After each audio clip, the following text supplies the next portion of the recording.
வணக்கம் நண்பர்களே, டாக்டர்.Sj உங்களுடன் இந்த வீடியோவில் ஒரு கேஸ் ஸ்டடி பற்றி நம்ம பார்க்க இருக்கின்றோம். Very interesting.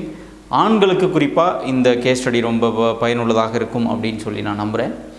நிறைய பேஷண்ட்ஸ் இந்த மாதிரி பார்க்குறோம் நம்ம. இருந்தாலும் இந்த குறிப்பிட்ட பேஷண்ட்ஸ் வந்து உங்கள் கூட ஷேர் பண்ணணும் அப்படின்னு சொல்லி நான் விரும்புகிறேன். ஒரு 40 வயது உடைய ஒரு ஆண் வராங்க. இவருடைய என்ன கம்ப்ளைண்ட் அப்படின்னா, லாஸ்ட் 10 இயர்ஸாக 10 வருடங்களாக சர்க்கரை வியாதி இருக்குது. சர்க்கரை வியாதிக்கு மருந்து எடுத்துகிட்ருக்காரு. இர்ரெகுலராக அவ்வப்போது தான் மருந்து எடுப்பாங்க. தொடர்ச்சியான மருந்து எடுக்கிற பழக்கம் இல்லாதவர். இவரோட ப்ராப்ளம் என்ன அப்படின்னா, இப்போ வந்துட்டு அவருக்கு தன்னுடைய தாம்பத்திய உறவில் ஈடுபடுவதில் சிக்கல் இருக்கிறது அப்படின்னு சொல்லி தான் வந்து ட்ரீட்மெண்ட்டுக்கு வராரு. அதை முன்னேற்றிக் கொள்ளணும் அப்படின்னு சொல்லி நம்மளோட இங்கே பார்த்த பேஷண்ட்டோடைய ரெஃபரலில் அவர் வராரு.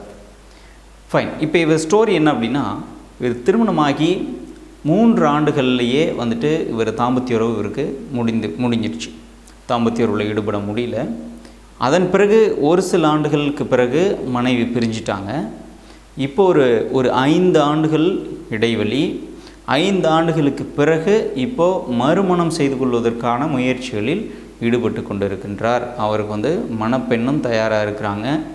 எல்லாமே கரெக்டாக இருக்குது. ஆனால் இப்போ இவருக்கு வந்துட்டு தான் வந்துட்டு ஒரு கணவனாக செயல்பட முடியாது என்கின்ற நிலையில் அவர் இருக்கார். அதுக்காக தான் வரார்.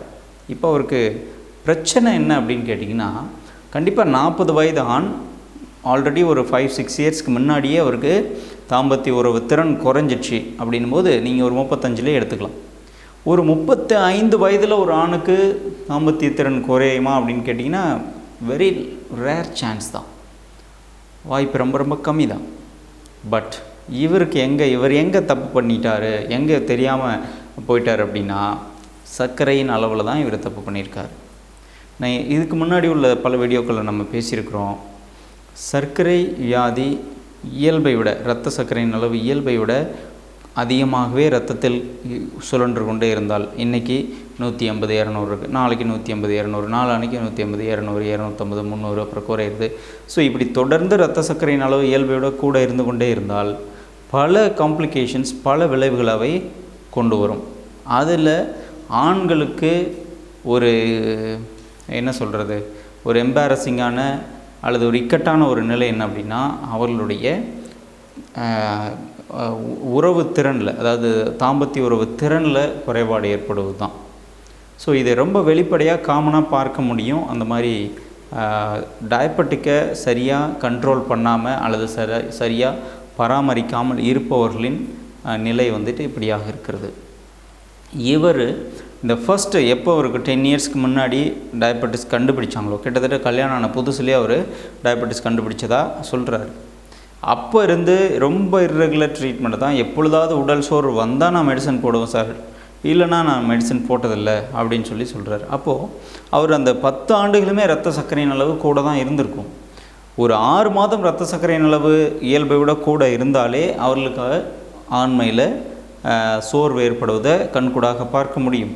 ஒரு சில நபர்கள் நல்ல உடல் திறனோடு இருப்பவர்களுக்கு மட்டும் என்ன பண்ணோம் அப்படின்னா, இரத்த சர்க்கரையின் அளவு ஒரு 6 மாதத்துக்கு மேலாக இயல்பை விட அதிகமாகவே நம்ம இருக்கும் பொழுது நமக்கு தாம்பத்திய திறன் வந்துட்டு குறைந்து போவதற்கு வாய்ப்புகள் இருக்கிறது. That is called lack of erection or lack of libido அப்படின்னு நம்ம சொல்கிறோம். ஸோ இப்போது நான் உங்களுக்கு கன்வே பண்ண விரும்புகிறது, இந்த குறிப்பிட்ட பேஷண்ட்டு, இந்த கிளைண்ட்டு செய்த தவிர நீங்களும் செய்ய வேண்டாம்.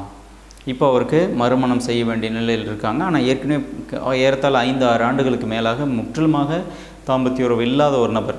ஃபார் எக்ஸாம்பிள், அதாவது பை சிச்சுவேஷனும் அவரால் இருக்க முடியல, அண்ட் உடல் ரீதியாகவும் அவருக்கு அப்படி ஒரு திறன் குறைவு ஏற்பட்டிருக்கிறது. அதில் மிக முக்கியமான காரணம் இரத்த சர்க்கரையின் அளவு அதிகமாக இருப்பது. 2வது, அவங்க ஃபேமிலியில் ஏற்பட்ட சில கசப்புகள், அதனால் ஏற்பட்ட மன உளைச்சல்கள் போன்றவை காரணமாக இருந்தது. இப்போது அவரை எப்படி நம்ம ஹேண்டில் பண்ண போகிறோம் அப்படின்னா, அடுத்து மினிமம் 6 மந்த்ஸு பக்காவாக இரத்த சர்க்கரையின் அளவு 150க்கு கீழாகவே வைத்து கொண்டு தொடர்ந்து, அதனோடு கூட அவருக்கு ஆண்மை திறன் பெருக்கி உணவுகளை மருந்தாக கொடுத்து கொண்டு இருக்கும் பொழுது கண்டிப்பாக 6 மந்த்ஸில் அவர் ஒரு நல்ல ரிசல்ட்டை எதிர்பார்க்க முடியும் என்ற நம்பிக்கையில் அவரை சிகிச்சையில் வச்சுருக்கிறோம். பட் நீங்கள் இந்த ப்ரோக்ராமை பார்த்துட்ருக்கிற ஆண்கள், ஈவன் பெண்களுக்கும் இந்த பிரச்சனை இருக்குது. பட் இந்த வீடியோவில் நான் ஒன்லி ஆண்கள் மட்டும் நான் பேசுகிறேன். இரத்த சர்க்கரையின் அளவு இயல்பை விட கூட இருந்ததுன்னா, தொடர்ச்சியாக கூட இருந்ததுன்னா ஆண்மை சோர்வு வர நிறைய வாய்ப்புகள் இருக்கிறது. ஆகவே ஆண்கள் கொஞ்சம் விழிப்புணர்வோடு இரத்த சர்க்கரை அளவு குறைவாக வச்சுக்கிட்டு அதனோடு கூட ஆண்மை பெருக்கைகள் எடுத்துக்கோங்க. நிறைய பேர் என்ன ட்ரீட்மெண்ட்டுக்கு வரவங்க என்ன பண்ணுவாங்கன்னா 300 350க்கு மேலே சர்க்கரை இருக்கும். பட் அது பிரச்சனை இல்லை சார், நீங்கள் மெடிசன் கொடுங்க, இதுக்கு மட்டும் மெடிசன் கொடுங்க, தாம்பத்திய உறவு மேம்படுறதுக்கு மட்டும் நான் ட்ரீட்மெண்ட் பண்ணிக்கிறேன், சிகிச்சை எடுத்துக்கிறேன் அப்படின்னு கேட்பாங்க. கண்டிப்பாக சாத்தியமே கிடையாது. நீங்கள் எவ்வளோ லட்சக்கணக்கான ரூபாய்கள் மருந்து நீங்கள் யாராவது கொடுக்குறாங்கன்னு நீங்கள் வாங்கி சாப்பிட்டீங்களாலும் டெஃபினட்டாக வேலை செய்யாது. காரணம் என்ன, இரத்த சர்க்கரையின் அளவு ஒரு பெரிய திரை போலது. அந்த திரையை விளக்காமல் எதுவுமே அங்கே போய் சேராது. ஸோ சர்க்கரையின் அளவை நார்மலில் வச்சுக்கிட்டு நீங்கள் ஆண்மை பெருக்கைகள் எடுத்தால் பயனுள்ளதாக இருக்கும், அல்லாவிட்டால் அது பயனற்றதாக போய்விடும். ஸோ இந்த வீடியோ மூலமாக சர்க்கரைக்கும் ஆண்மைக்கும் தொடர்பு இருக்குது என்பதை நீங்கள் தெரிந்து கொள்ளுங்கள். பயன்படுத்துங்க, பயன்பெறுங்க, மற்றவர்களோடு கூட பகிர்ந்து கொள்ளுங்கள். நன்றி.